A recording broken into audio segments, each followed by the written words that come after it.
Good morning, I'm Tamara Shoemaker. Somewhere at Chimney Rock State Park in North Carolina, there's this random stone that is etched with these words, Tim and Tamara, and the year. I'm pretty sure that this was somewhere while my husband and I were still dating in 2003.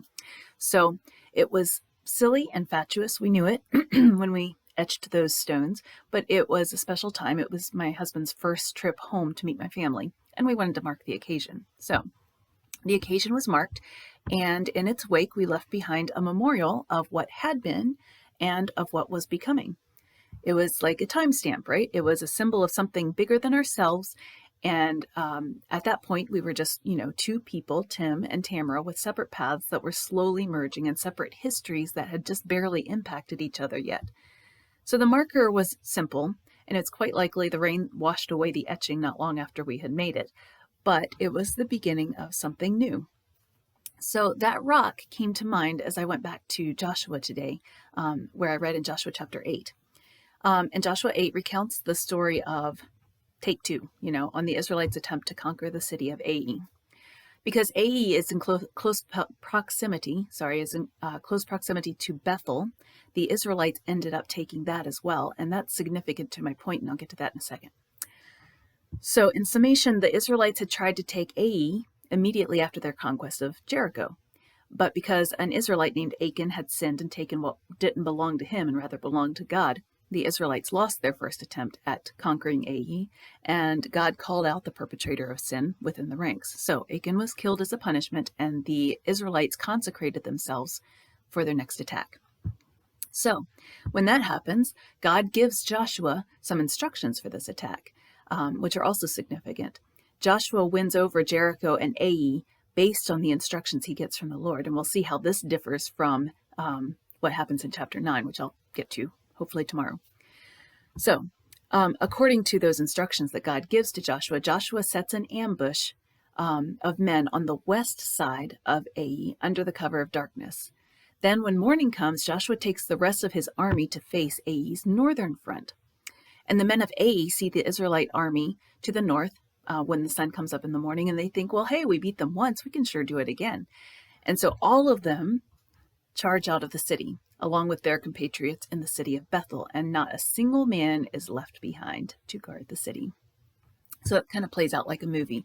Joshua sees the army of Ai screaming down the hill towards him, and he calls a retreat, and the whole Israelite army that's with him turns tail and they run. And the men of Ai have to be thinking, victory! And they chase those scurvy Israelites towards the desert until Joshua hears the Lord tell him, hold out toward Ai the javelin that is in your hand, for into your hand I will deliver the city. There's something about holding up a symbol, a monument, a testimony of the Lord's work in the face of the enemy, right? The Lord tells Moses to hold up his staff, right? The staff of the Lord, and the armies of Israel to defeat the Amalekites. And then the Lord tells Moses to stretch out the staff over the Red Sea, and he parts the waters. And here, the Lord tells Joshua to lift up the javelin in his hand toward the place of his struggle, and the Lord is going to win that battle for him.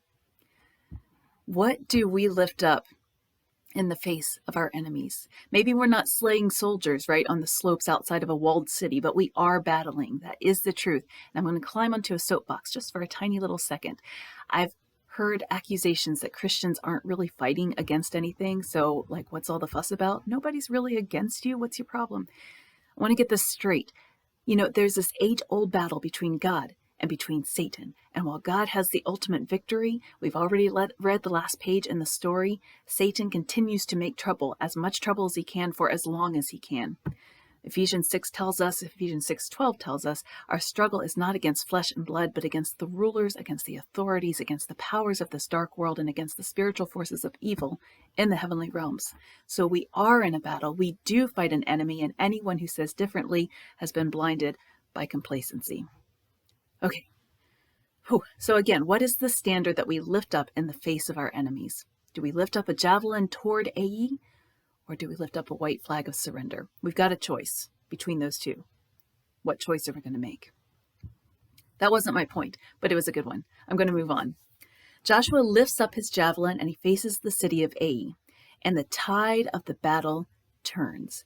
Instead of fleeing, the army with Joshua turns around and they start fighting back. Simultaneously, the Israelite soldiers who had been waiting in ambush on the western side of the city during the night, they run into the now defenseless city and they set fire to it. So from there, the battle is essentially won. The men of Ai and Bethel are surrounded and killed, and Joshua leads the Israelites in following the instructions that Moses has set out for them in Deuteronomy chapter 27, verses 1 to 8. And here's a sort of a composite of those verses. When you have crossed the Jordan into the land the Lord your God is giving you, set up some large stones and coat them with plaster. Write on them all the words of this law. Set up these stones on Mount Ebal, as I command you today, and coat them with plaster. Build there an altar to the Lord your God, an altar of stones. Do not use any iron tool upon them. Build the altar of the Lord your God with field stones and offer burnt offerings on it to the Lord your God. And you shall write very clearly all the words of this law on these stones you have set up. I don't know why this struck me, but it did. The stones the Israelites use as an altar to the Lord to celebrate their entry into the land and their taking possession of it, those stones are, first, uncut with any tools, and second, they are testaments of what the Lord has done for them. All the words of the law are etched onto the plastered rocks, but the rocks themselves are not hewn or shaped or shaved or cut or remolded in any way or shape or form. The stones are unshaped by human hands. The Lord alone is the rock. The Israelites don't carve out their own destinies. The Lord alone gives his people their victory. I think it's pretty cool that this monument was set up at Mount Ebal as the Israelites have just taken Ai and Bethel. And Bethel is the city that was originated when Jacob, one of the Israelite patriarchs from hundreds of years before this, had set up a stone pillar, an uncut, unshaped, unformed stone, and he had poured oil on it as a testimony or as a testament of this meeting place with God. Bethel means house of God. It was this meeting place in God's house during a night when he was a stranger in a strange land, much the same as the Israelites are now under Joshua's leadership. So at some point I realized that it doesn't really matter how much I try to form my own path or shape my own future. The Lord does the shaping. The only thing he wants from us is our testimony of his work in us. So etch, etch, etch away, right? But leave the shaping to him.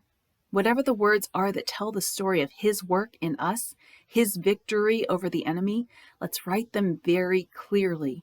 All the words on these stones that you've set up. That's the quote. So testimony time. And think about this. Really try to delve in and consider this. What are the words that you're going to put on the stones that the Lord has placed in your path? I'm going to leave it there. All right, tomorrow, Joshua chapter 9, and we'll find out what happens when we don't necessarily ask the Lord what we're supposed to do. All right, talk to you then.